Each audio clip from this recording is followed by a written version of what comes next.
Hi there, it's Ian Hamilton here, and as you can see, I've been doing a little bit of experimentation with ChatGPT. I'm learning that ChatGPT is actually the ultimate reflection of my mind, and I thought, well, okay, I've gotten great benefit of A Course in Miracles, so I'll ask it what it thinks. Have a listen to this. This is how AI interprets lesson two. I also asked her for help on how to apply the lesson in real life. So, understanding ACIM lesson two, I've given everything I see all the meaning it has for me. This lesson in A Course in Miracles highlights the idea that the meanings we assign to objects, situations, and experience are not inherent in them, but are projections of our own minds. It challenges us to recognize that our perceptions are not objective truths, but subjective interpretations shaped our thoughts, beliefs, and past experiences. I'm reading a book at the moment on neuroplasticity. Plasticity, it's hard to say. It means that your brain can change. One of the points they made was they called it the virtual body, and they used the example of the girls who stop eating and they just I've forgotten the name of them. I'm sure you know. But the skinnier they get, they continue to see themselves as fat and continue to fast. So they are seeing their bodies always as unacceptable fat, even though they're a bag of bones. It's amazing. In essence, the lesson invites us to question the automatic meanings we attach to the world.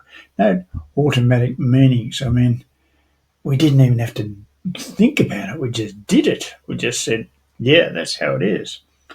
And to begin loosening our grip on these interpretations. By doing so, we open the door to seeing the world differently through the lens of love and spiritual truth rather than fear or ego. I asked ChatGPT for practical steps, and first it said practice neutral observation. Now this is amazing. ChatGPT isn't a spiritual thing, but these are deep spiritual teachings. Throughout the day, pause and look at various objects or situations: a chair, a tree, a conversation, and remind yourself this chair means nothing except what I've assigned to it. This situation has no meaning other than the one I've given it. Notice how your mind naturally assigns meanings. Now, I have a problem with naturally because I don't believe that we think or are natural. I think that we are a contrived assembly of thoughts. So, I have a problem with the word naturally, but I'll let it go. It doesn't really matter. Notice how your mind automatically assigns meaning. Simply observe this process without judgment, saying, yes, I'm seeing it, that's all. Detach from emotional reactions. When you find yourself emotionally triggered by something, remind yourself, I am reacting to the meaning I have given to this. This can help create a sense of space and allow you to question whether your interpretation is serving you or if it can be released.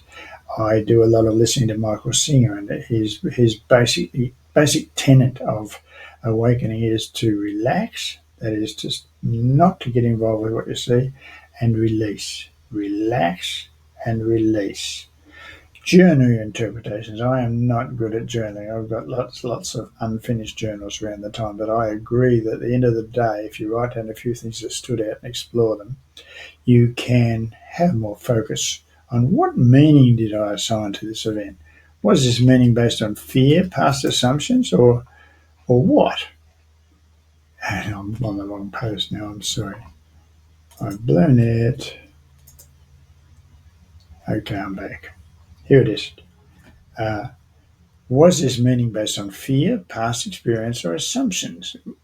How did I come into that, the feeling that I had about that? Where would it come from? Did I actually have a feeling, an old feeling that I applied my present experience to? How might this look if I saw it without judgment?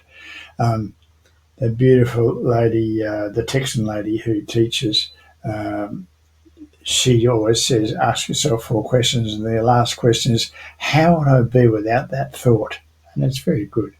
Now, it also says engage in mindfulness practices. During meditation or quiet time, observe how your mind attaches labels and meanings to these thoughts and sensations. Gently remind yourself this thought only means what I decided it means. Wow. Number 5, extend the practice to relationships. When interacting with others, notice any judgments or expectations you project on them. You see a person coming in the front gate. You've already judged them. You've already taken in their history. You've already remembered when you saw them last. You've already remembered what happened when you saw them last, what they said, what they shouldn't have said, what they did say. I have given this person all the meaning they have for me. This can help dissolve preconceived notions and achieve and foster deeper, more authentic connections. I totally agree.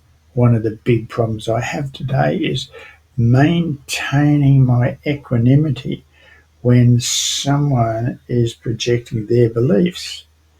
But it's only their beliefs. They're not telling me how I am. They're telling me how they are.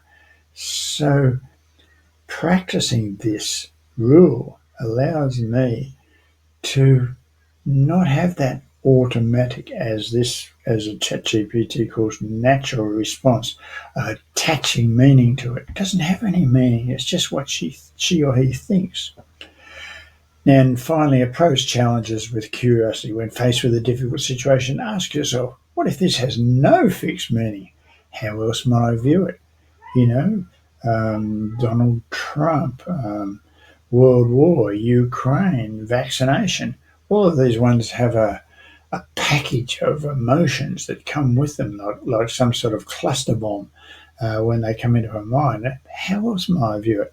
What if this has no fixed meaning? This can shift your perspective and allow for creative or compassionate solutions. So, the transformative potential of lesson 2, by consistently applying this lesson, you begin to free yourself from the mental constructs that limit your perception. This is so true, and we're programmed into it.